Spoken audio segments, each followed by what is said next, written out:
My name is Joe Todd, and this is an interview with Bob Burns. We're in Kansas City, Kansas, and you live in Campbell, California. Yes, I do. So when's your birthday? April the 14th, 1922. And where were you born? I was born in Hutchinson, Kansas. Okay, and how long did the family live in Kansas? Well, my people were pioneers of Kansas, actually. In Hutchinson, mostly in the Hutchinson area, around that area. And then, of course, I went in service from there. Okay, when did you join the Navy? I joined the Navy. I went aboard the Oklahoma June the 30th, 1941. Okay, 40, excuse me. Okay, when did you join the Navy first? Before Pearl Harbor. I joined the Navy in, would have been June the 30th, 1940. June 30th, 1940. Yes. And where did you go for boot camp? Went to Great Lakes, Chicago, Illinois. Tell me about boot camp. Well, boot camp was, I really enjoyed it. It was easy for me because I just come out of the 3CC camp. And when I got in the Navy, at least I knew that I was making, there was just no money to be made on the outside at that time. Times were really hard in the time of the Depression. And I was more like a burden to my family in respect because I wasn't able to get out and make any money. So I figured, well, the best thing for me to do is to go into and have a career in the Navy. Why the Navy over the Army? Well, I always liked the Navy because I had a cousin who was a chief warrant officer in the Navy, and he had been to visit us just a few months before I ended up joining the Navy. And with him talking to me, I kind of got the idea this would be a pretty good service to be in, especially during the time of the, in the early, when the Depression was on. It was rough, and so that's how I ended up going into the Navy. And how long did boot camp last? Well, boot camp was, I think, something like 12 weeks. 12 weeks. And from the Great Lakes, where'd you go? And then I went to Long Beach, California, and picked up the USS Oklahoma in San Pedro Bay, I guess they called it. Yeah, did you request the Oklahoma? Yes, I did, because the only thing I think about it, I wanted to be on a big battleship. That was my thing. I was young, and I said, well, I wanted something big. Got big guns, see. So I ended up, in fact, my cousin had told me, who had been in the service already about 25 years then, and he said, well, your best deal would be on a big battleship. He said, your chance of promotion would be greater and better. And so it was the closest state. I didn't know for USS Kansas. So I figured, well, USS Oklahoma was my next best bet. So that's why I picked the Oklahoma. When you first saw the Oklahoma, what did you think? I thought that was a pretty big thing. It was big. It was a big ship. And what was your rank, grade when you went on board? Seaman second class. Well, I guess, no, I'd be apprentice seaman. Apprentice seaman? I was apprentice seaman out of boot camp.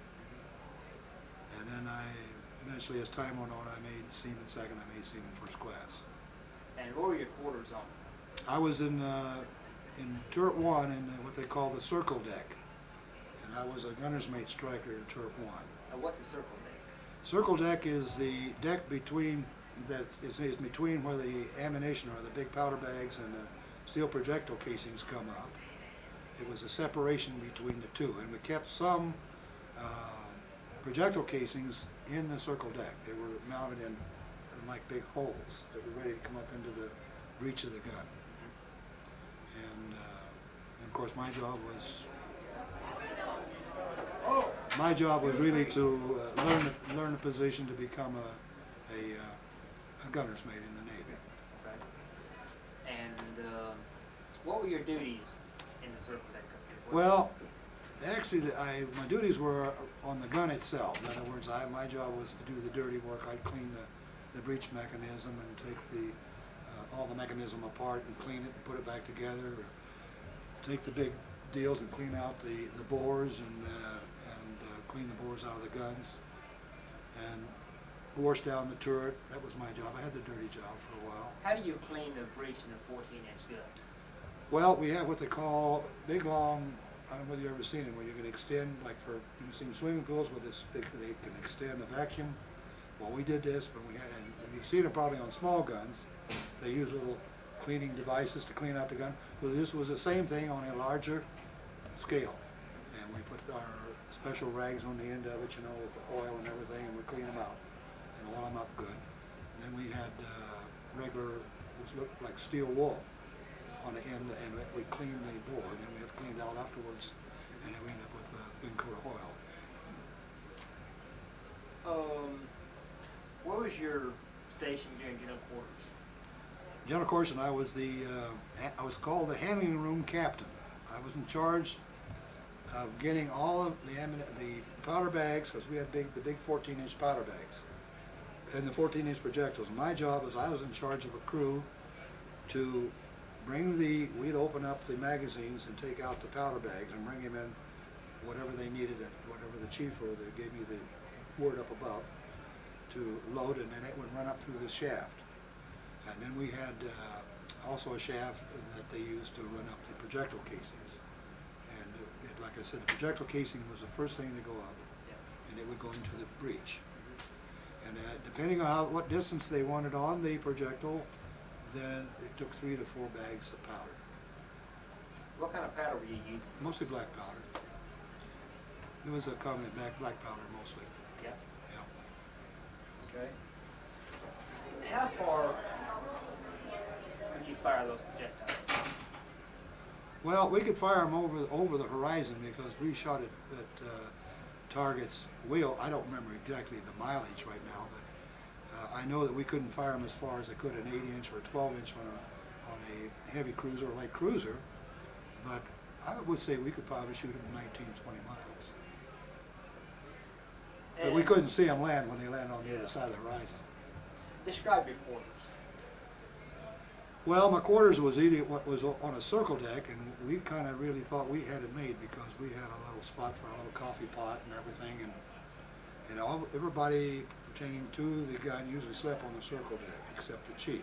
He slept in chief's quarters, and we had cots, and we bring our cots out every night, and we put our bedding on it, and we'd sleep out there, and that's where we slept, on the circle deck.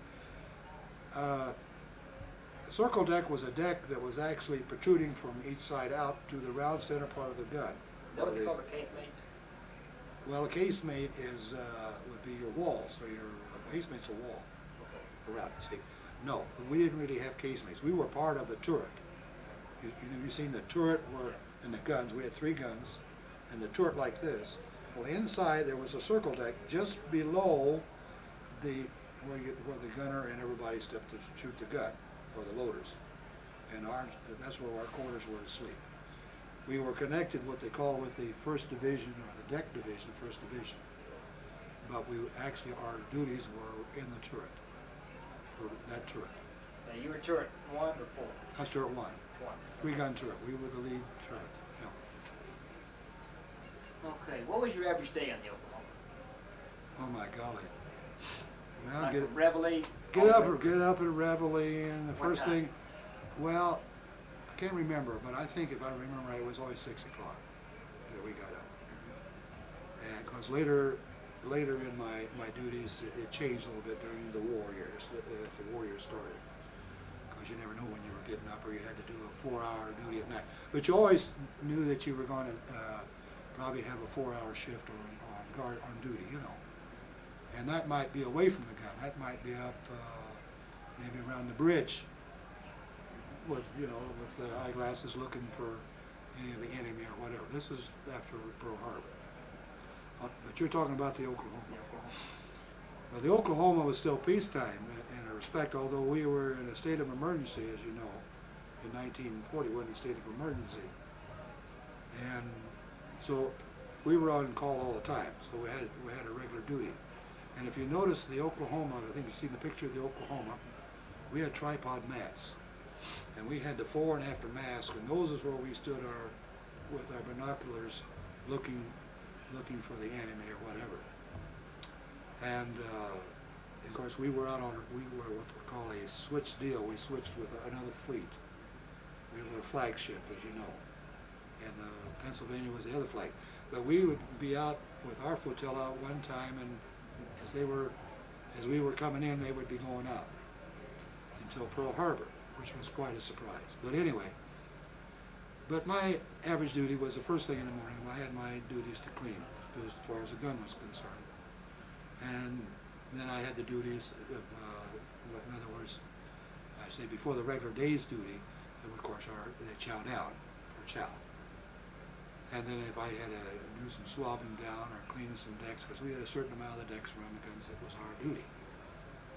And as a seaman, first class, because although I made third class before Pearl Harbor ended, fortunately, but I still had my duties. But most of the time, like I said, if I wasn't working on the gun, I was either getting some pogey bait, which is ice cream and stuff, at the canteen, or chatting with the guys, playing cards. We used to play a lot of cards and stuff like this. Spacey Doocy was our big game. And then when I had to do my duty, I did my regular duty. My chow down at the right chow down time. It was really an easy life, I thought. I was used to working hard back in Kansas and the farm and making nothing else, so it was good for me. Did you hoist on the deck? Yes, I sure did. What is hoist on? Well, a holy stone is like taking it's a special type of, you've seen bricks that they use to build houses. Well, they have with a holy stone. It's coarser, and it actually crumbles real easy. I guess that's the way you would explain it. And you have a stick, and it's got a hole in it, and you put it in this holy stone, and you work it back and forth with the grain of the wood, because we did have wooden decks. And I got that duty. We had to do that as seamen on the 1st Division. Our duty was to do that every time they did holy stone. We were loaned to the 1st Division Chief Petty Officer, whoever he was. He was in charge, and we had to work. And that was the job, and we swabbed. But that didn't happen too often, as much as it would for a regular deckhand. Okay. What about shining bright work? Yeah, my job at that time, I say up till the time, even when I was third class, when I made third class petty officer, my job was to take what they call I'm trying to remember, the Tompkins out of the end of the gun. They call them Tompkins, and they had a star in them. Well, 14 inch is pretty good size. And my job was to keep those polished. And I had to clean those things, and I put them back in the ends of the guns. It just kind of styled off the gun, made it kind of with no hole in the front of the gun. And then we had little designs on the side of the ship were made out of brass, and we had to polish those. But that was about all I did. What kind of designs on the side of the ship? Well, it had turret one on it. It had one. In other words, it had turret one, 14 inch, what type of gun it was. And that's pretty much it. Other than that, most of on the bulkheads of the ship, as you were saying, are casemates. The bulkheads are casemates.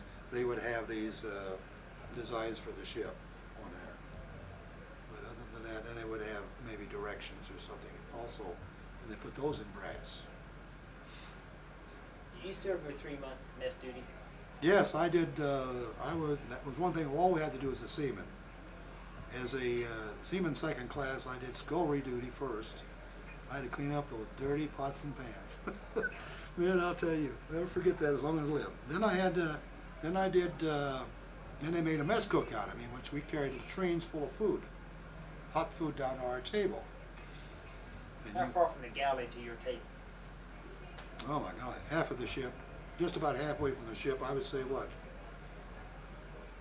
Well, probably equivalent to a block, maybe. On the same deck? No, I had to go down I had to go down some ladders, and I got pretty good at it. I could really walk down a ladder with too heavy terrain. These terrains were just full of food, soup and whatever. Everything we had was all there, and my job was to take care of this one table. And I always had the first class boatswain mate at the head of the table. And on each side of him, he had either second class and some third class there. And we had to go to the head of the table, and they got theirs first. And when I got down to the lowly seaman second, down at the end, the apprentice seaman, he didn't get very much. I was talking to somebody a little while ago, and he was telling me about, he says, always end up with those dang wings. The wings. But no, but I always ate good. As a mess cooking, we got good food. We made sure of that. But yeah, I had my duty as, that's one job you really got usually normally. What was your normal duty uniform on the ship? Well, most of the time, of course, in the guns, I wore dungarees, or what they call denim pants, with usually a t-shirt, white t-shirt, especially out of Pearl Harbor, because we were there most of the time. And then, like I said, because you couldn't wear whites. Normally we wore whites or white shorts, the seaman on the top side. But as a gunner's mate, well, I was working with grease all the time, so consequently, I got to wear denims, which I would really rather. So. In Hawaii, what was the reaction of the Hawaiians to the mainlanders? You mean how they felt toward us? Yeah. They always treated me good. I never had anything against them at all. They were very good to me. In fact, we used to, if I can add this in, we used to go ashore and in peacetime. This is 1940, before the war. We used to go ashore and we'd go out to this park, Lahaina Park or whatever they called it, and we had Tokyo, not Tokyo Rose. What was this lady, heavyset lady that did the hula dance for so many years, was noted for it. I can't remember, but anyway, she taught us to do the hula, and then they had jitterbug contests, and I got involved in all this. I won 2 or 3 contests there at jitterbug. So each time I'd get invited, because you had to be invited. So many got to go each time. And I had this little Chinese Hawaiian girl invite me back 3 times. 3 times! And I got out there in jitterbugs, for the day, and then the bus would take us back to our ships. So, but I enjoyed them. I enjoyed the Hawaiians. Where was your favorite hangouts on Liberty and Honolulu?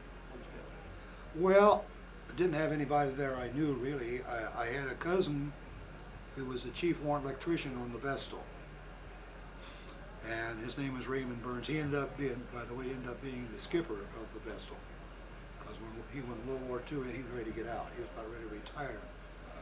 And so a matter of just a few months later, I found out they made him lieutenant commander and put him in charge. He was in charge of the ship. And I spent most of my time, he'd send a boat over after me, a whale boat after me, and I was young then. And I'd go over there, and he and I liked to play chess, and we played dominoes, and the whole bit. And he was kind of away out. Once in a while, we'd go ashore, and of course, in those days, have a couple drinks and then come back. But that's about it. Because I was only over there about 2 years before the attack. Well, you were aware of the Japanese buildup. We were in a state of emergency starting in 1940, and you remember the song they used to sing or heard about it. We'll be gone for a year, all the reserve units, Army Reserve, and we, of course, that from that time on, we were in a state of emergency against the enemy. I think we would have been in a war if we'd caught them, found them, because we were out. Normally we would be out for about 2 weeks, and then we'd be in for about 2 weeks. Each group would relieve each other every 2 weeks. So we were all over that South Pacific every couple of weeks.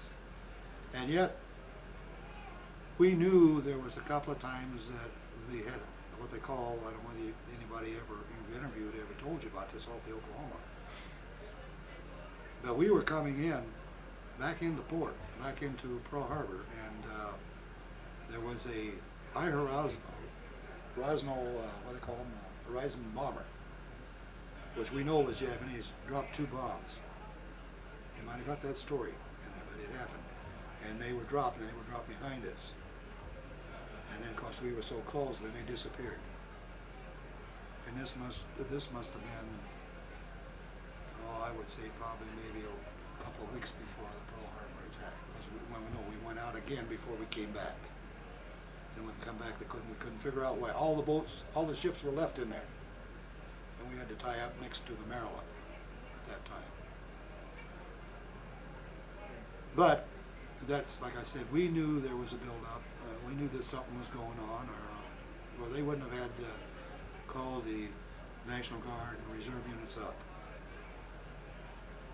And you probably heard there was a song came out about we'll be gone for a year. Yeah, I'll be back in a year. Back in a year or something, and it came at that time. Were you on board when the ship went strip ship? No, you mean when they brought it back up? No, whenever they took all unnecessary items off.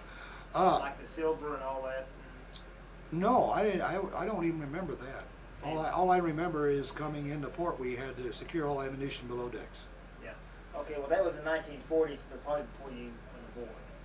Because in 1940, they took all the silver and everything off. I didn't know All that. unnecessary items were taken That off. was probably before my time, Yeah. So, tell me about December 6th. December 7th. No, December 6th. 6th, the day before? The day before. Okay, let's see, the day before. Oh, we were preparing for the Admiral to come aboard. Did you get that? The Admiral was due aboard. Admiral who? Can't even remember. Wasn't Kimball, was it? Maybe I could have been, I don't know. I don't know, to be honest with you. I know the Admiral was coming aboard, and we had to get our guns and everything in top shape. And I remember I had to pull the Tompkins out of the end of the gun, and I polished them, and I cleaned everything. I washed the sides of that big old turret down. I remember that. And that's what we did the day before, because we were told that the Admiral was coming aboard that Sunday, December the 7th. And he never made it. He never got aboard. So, And that was on our regular day. That's about it, what happened that day. you were on Liberty that night? I went, no. No, we couldn't, we only had midnight Liberty most of the time that night. We had to be back before midnight, and then we only got, I think, the fourth day or something like that, we got Liberty. It was kind of tough then because we were in state of emergency. They wouldn't let us go and stay all night. The only ones got that was some of the higher petty officers and stuff like. Even myself, as a third class, I didn't get it. So start with December the 7th. the very first thing. What happened? Well, that morning I was getting ready to go to Mass, go aboard. I was getting ready to go ashore. We had Liberty boats that picked us up and took us ashore. And I was going to go to Catholic services over by the subbase. And a lot of it's kind of phasey, but if you bear with me, I can tell you pretty much what happened. Kind of bad memories, a lot of it. But anyway, I remember I got up that morning and I was putting my clean whites on. I was preparing to go. And I think we were supposed to get the boat about 8:30 or no, earlier than that, probably around 7:30, I would say, that the boat was coming to get us. And I think it was an 8 o'clock service, Mass. And all of a sudden, I hear the sailors' general quarters. So I ran up the deck, headed for my ship, and of course I always went under the overhang of my turret and go up through that way and go clear down to the bottom, because it was faster than go through all the hatches. See? But before I could do it, as I headed up the deck, the chief turret captain, King was his name. He told me, he says, "You'll pull the Tompkins out of the guns, get them ready to fire." Well, we never thought anything about it because you could never fire them in there. We'd have sunk the ship next to us, probably, if we had them. So I went on down through the hatches, clear down to the bottom deck. And when I got down to and of course, before I went down, I'm going back a ways. Before I went down, I watched, these planes were coming in already. And they dropped a torpedo, and I followed the torpedo, and the Oglala was sitting on the other side from us. And this is when I knew this was no drill. Because when that torpedo hit that little Oglala, she just shook and went straight down. It just a matter of seconds. She was sitting in her mast because all you could see it in the air, and all the guys swimming around the water. And I knew then, brother, I better get below decks. So I headed below decks and got down to and most of my crew was down there. And they were already pulling powder bags out and projectile casings and everything. And so, of course, we didn't do us any. We didn't realize at the time it didn't do us any good because we were just manning our battle station, doing what we normally do. And so anyway, one of the guys had already got a steel projectile casing. And I'm telling you kind of an orderly story. You're going to hear it. But we got a projectile casing, and they'd already hooked it up because I had to come in the other way. They had all come down the hatches, and they'd been down there before me. Because I was getting ready to go ashore, so I was stalemate a little bit. But anyway, so they had put a strap. My power was going out. The time I got down there, we'd already had 2 torpedoes, and I think, as far as I can remember, we hit 3 guys before the lights started. What did they feel like? Well, more just like a real hard hit. It just moved. Did you know what they were? Yeah, I knew they were torpedoes. Yeah, and the lights each time would flicker. Well, so I had one of my very good friends who had gone to come out of Great Lakes training station with me. I had him in charge of anything done manually, so we had to manually use block and tackle because we had no power to hoist it on the hoist. And he was bringing that thing up, and he and another guy were standing under it. And that's 1,400 pounds. And when that projectile casing was just about up to the gun, behind the breech of the gun, which was a little tray. It fit in a tray. I wanted a tray. And just about the time I got there, that third one hit, and that thing broke loose and came out and squashed both of my buddies, killed them. Then I knew the ship was already going over. It was starting to go over, and the lights were really starting to go. The power was going on because we're on emergency power. And I debated. I couldn't go up through the circle deck or go up through that way. I couldn't do that. I had to go. Why couldn't you go up? Well, it was blocked off with powder bags where they fell all over, and we had projectile casings that were sitting up there, and they were in the way, and I couldn't get up through that hatch. I couldn't get up there. So what I did there. Everybody was for themselves, more or less. But I had one real young fellow. He was a new boot on there. He hadn't been on there too long. He was one of the last boots that came aboard. And he was hysterical and screaming. I grabbed his hand. And so I said, the only thing we can do is we're going to have to go up the hatch. And already the ship was going over. We were probably over 10 degrees already. And I opened the hatch, and of course, it was clear. It only goes down, just a little water and oil coming down.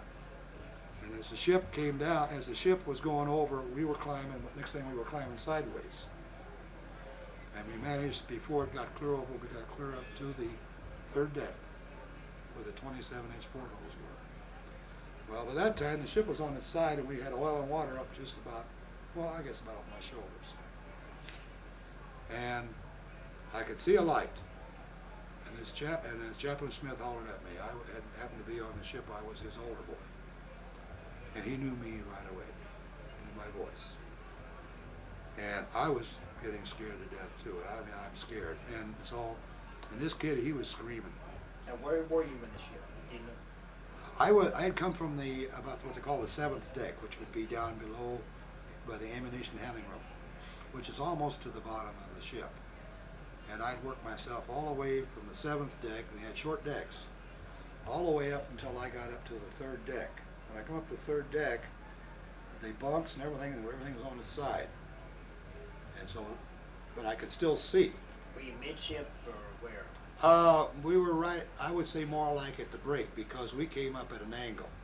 And we came up at the break. If I could ever show you the ship, I could tell you in relationship what was that. But we had a certain group that had 27-inch portholes. See, all of us were smaller. And when I got there, Chaplain Schmidt, one of the finest chaplains, the finest men I ever met, who gave his life for us. He gave his life for 22 men. And by the way, has gotten the Medal of Honor. But anyway, he hollered at me. He says, "Over here." So I came over, and there was 2 gentlemen on the top, on the outside, who were pulling. And he was pushing people through. And there was no one there but us, 2 of us at that time. And he grabbed this little guy, and I said, "Take him first." And he was a little tiny guy. And boy, up he went through the hatch like nobody's business. Well, I'm a little bigger than, I was 28 inches. I wish I could be 28 inches again. But anyway, he said, "Burns, we're going to get you out." He said, "You're going to get out."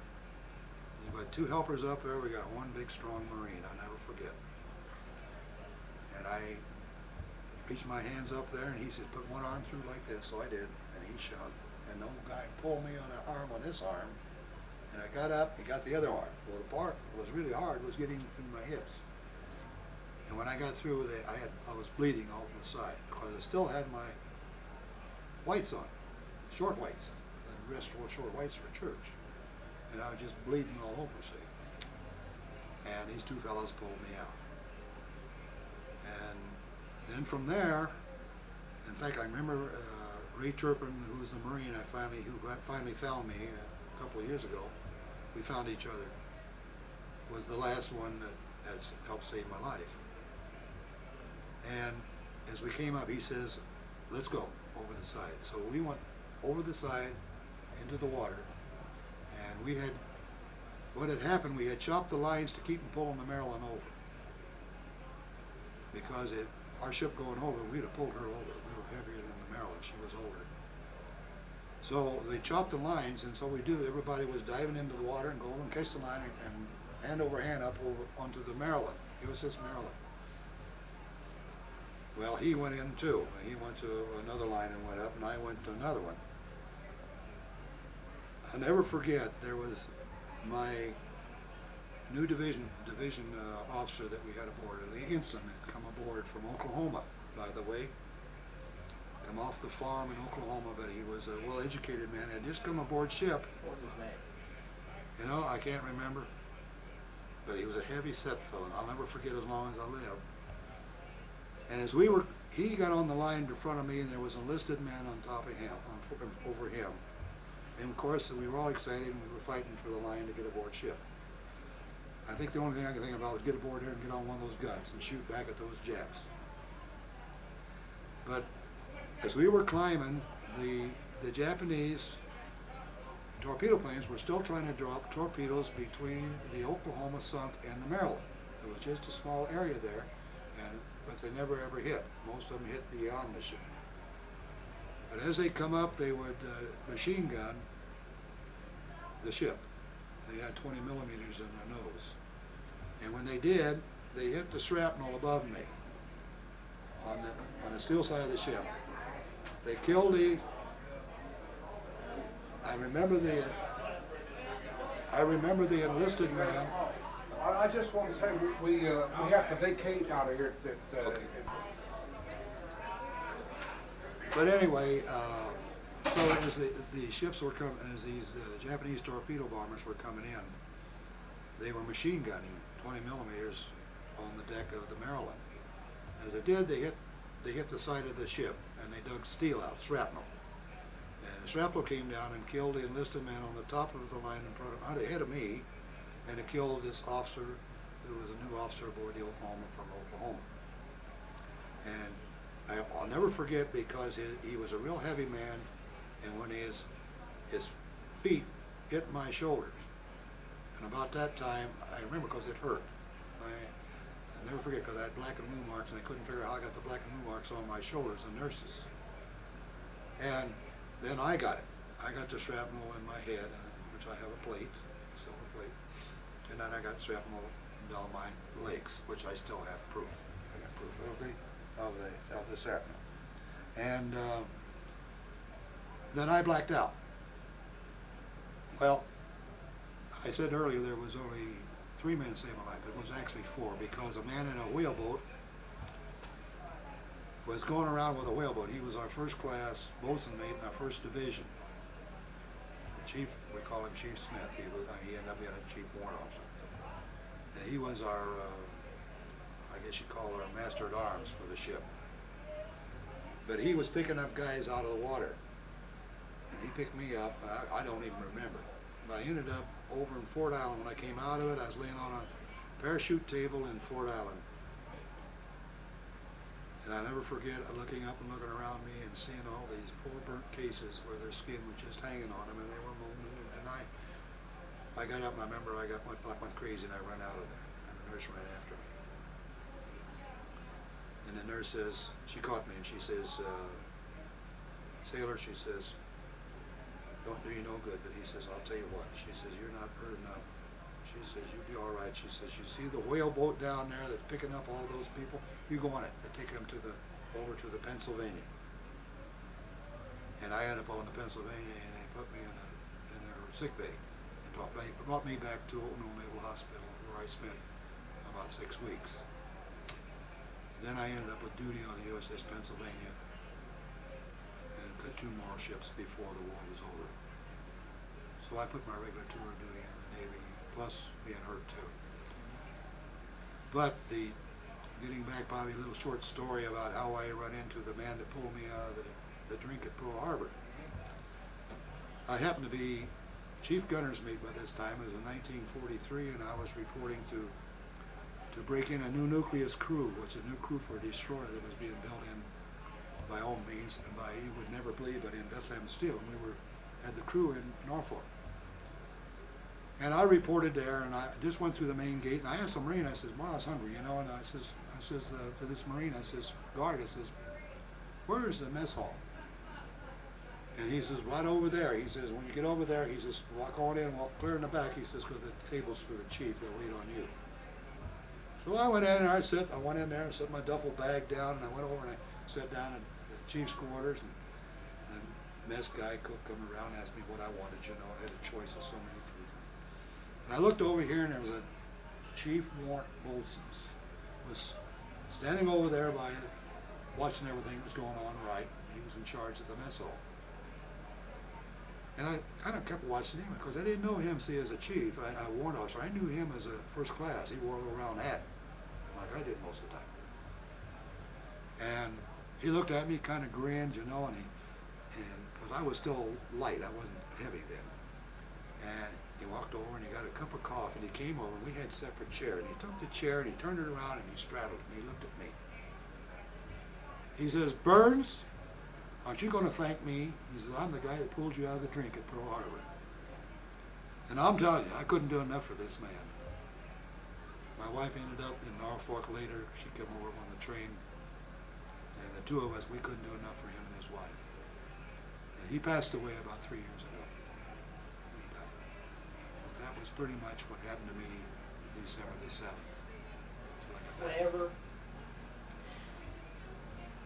Whenever you look back and you can see the Oklahoma overturned, Yeah, right. what do you think? Maybe sick, because I really love the ship. I mean, I really like that ship.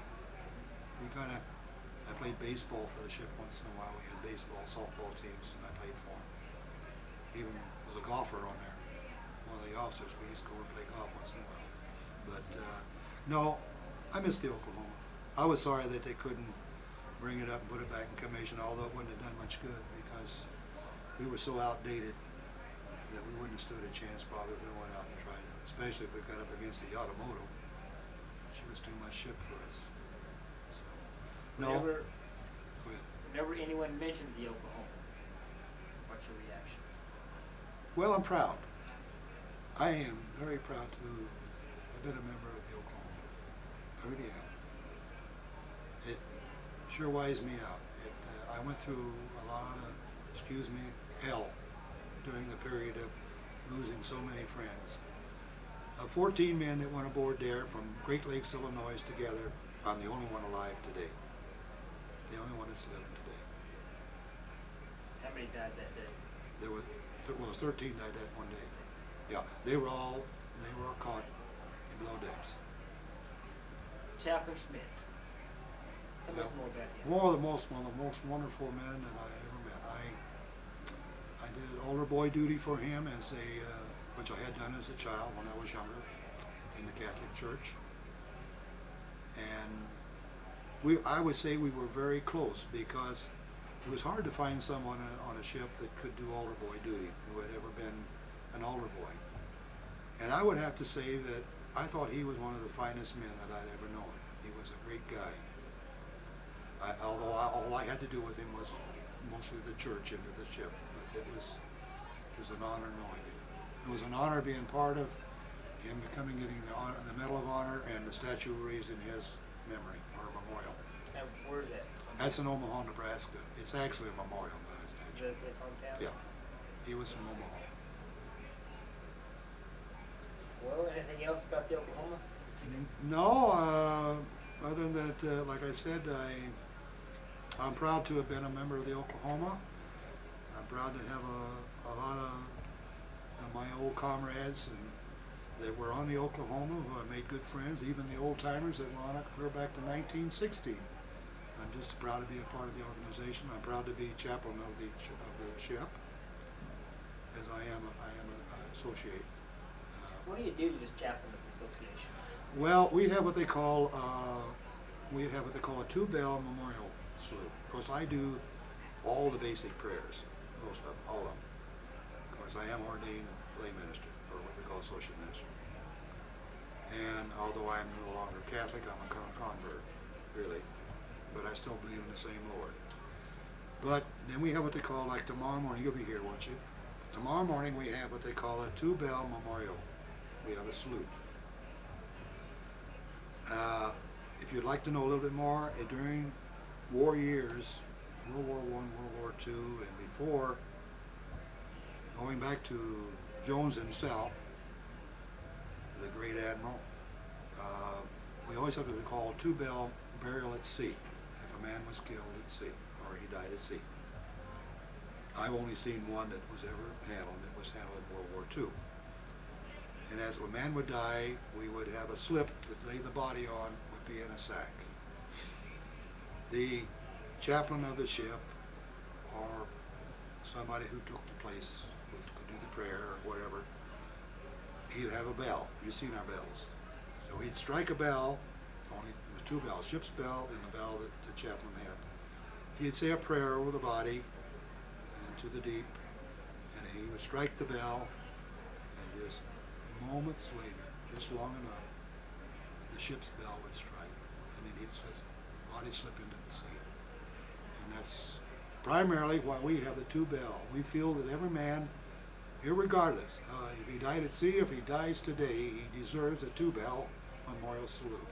And that's what we will be doing tomorrow. And we got 23, I think, that have died this year.